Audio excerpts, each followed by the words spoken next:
want to lay out some stats.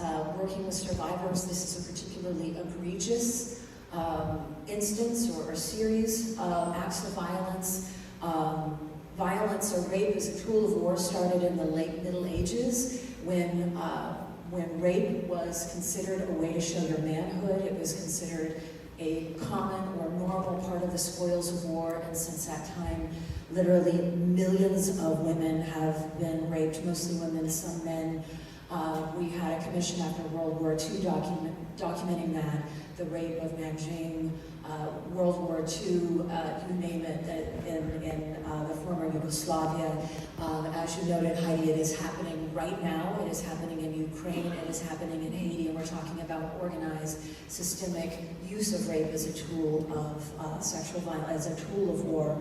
And the rapes that happened on women on October 7th were a war against their body, and 96% of rape survivors will suffer post-traumatic stress disorder within the first 2 weeks.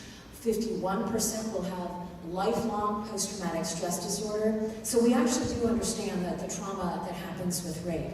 We understand it because we understand PTSD of veterans coming back from war. We understand the flashbacks, the sleeplessness. You're going to have issues sleeping tonight because of your tertiary trauma from bearing witness to this, right? Many of you are.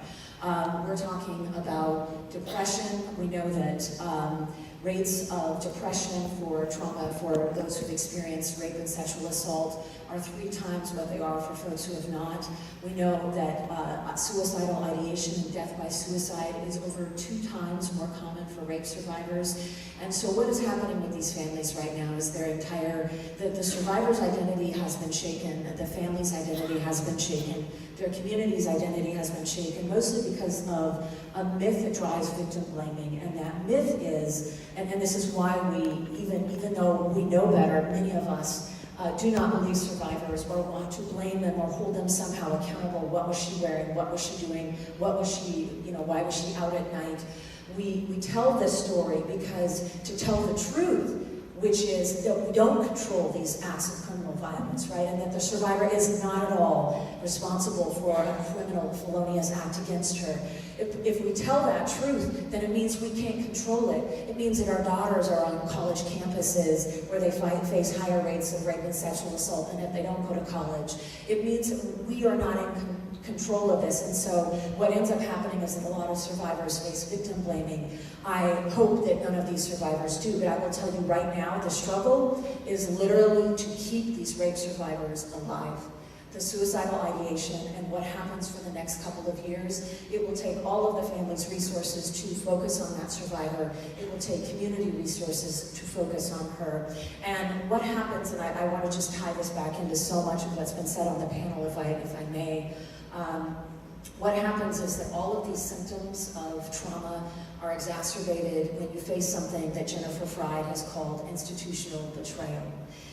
Meaning that the institutions that are supposed to support you and protect you, whether it's your political institutions or a college campus, when you come forward to report rape or sexual violence, or law enforcement. And I should just say, we live in a culture that normalizes this. 90%, the UN does a survey every year, 90% of people across the globe view women as less than men, subhuman. It is patriarchy, it is misogyny, right? And it means, the hatred of women means that we all, a percentage is actually 91%, it means we all hold that, right? Like, it's men and women alike who are holding up this idea that women are subhuman, which is driving this, right? What happened on October 7th was intersectional. It was the hatred of women, and it was the hatred of Jews. There's no way you could do that to a human body unless you first dehumanize that human body, and so that is what was happening there.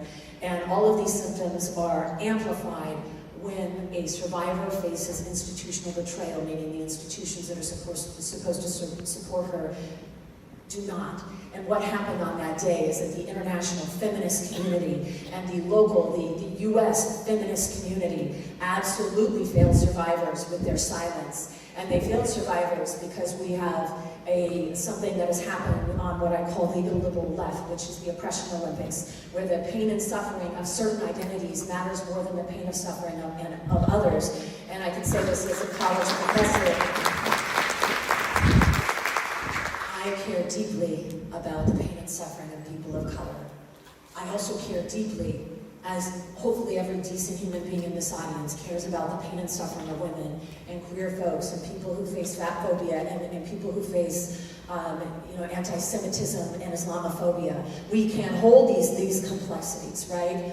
But what has unfortunately happened is, and we all know this, we don't say this out loud, we all know this, because we have defined this in racial terms in the hierarchy of what matters in the US left and even in the global left, we are not talking about this because we have ranked certain pain and suffering higher. And I would say it is intellectually dishonest to, let's just go through a quick list. It's intellectually dishonest to act like this started on October 7th when there's a 2,000-year history of Jewish persecution. It is intellectually dishonest to classify Jewish people as settler colonialists or as white.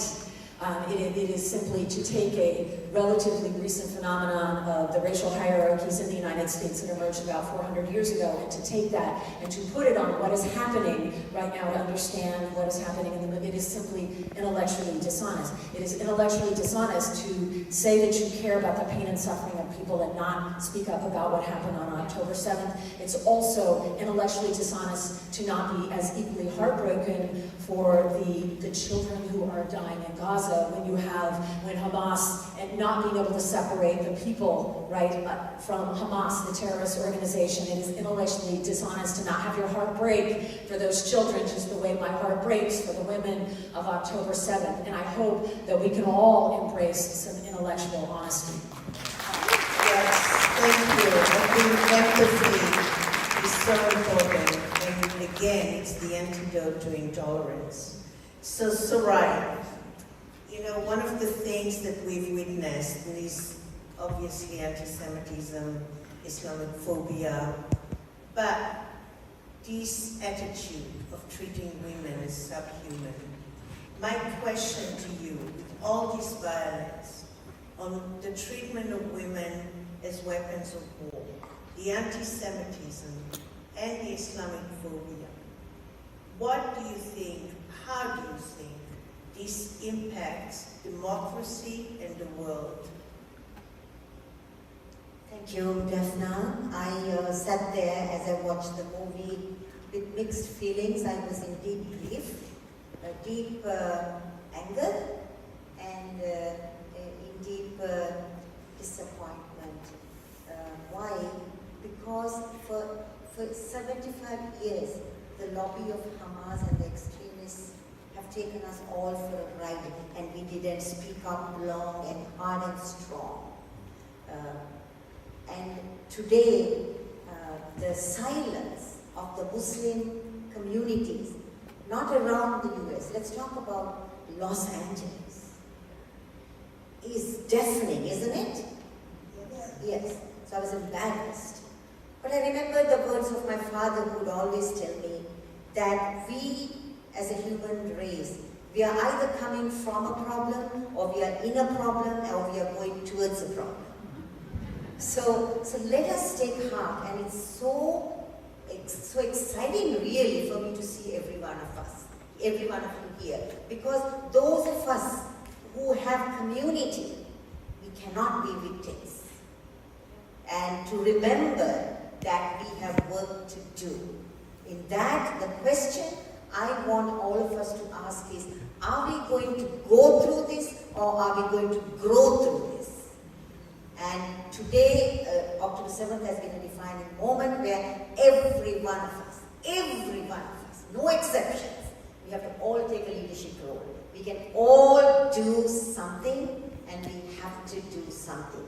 Because as Daphna asked me, anti-Semitism is on the rise. Last week I was speaking on a panel on Jewish-Muslim relationship at the Notre Dame Law School Religious Liberty Initiative. Everybody was talking about religious freedom and liberties internationally.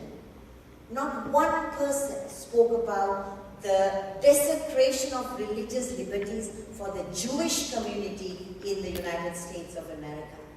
And when I did raise that point, so many people came up to me and they thanked me. Thank you. What that should tell us is, it is our silence that's not going to save us. If you have been following the news, 200 tombstones desecrated in Cincinnati. It is a violation of the Jewish people's religious freedoms and liberties. When the temple in Los Angeles was desecrated, it was a violation of your right to assemble peacefully, because it's a constitutionally guaranteed right. That was violated. There was no Muslim voices. And when Paul Kessler, who lives 30 minutes from where I live in Los Angeles, was murdered for carrying a Jewish flag, not enough Muslims, not one spoke up against that atrocity. And then we realized, Anila and I, we worked together hand in hand, so deeply, so committedly. We realized we are the leaders we've been waiting for. Thank you so much.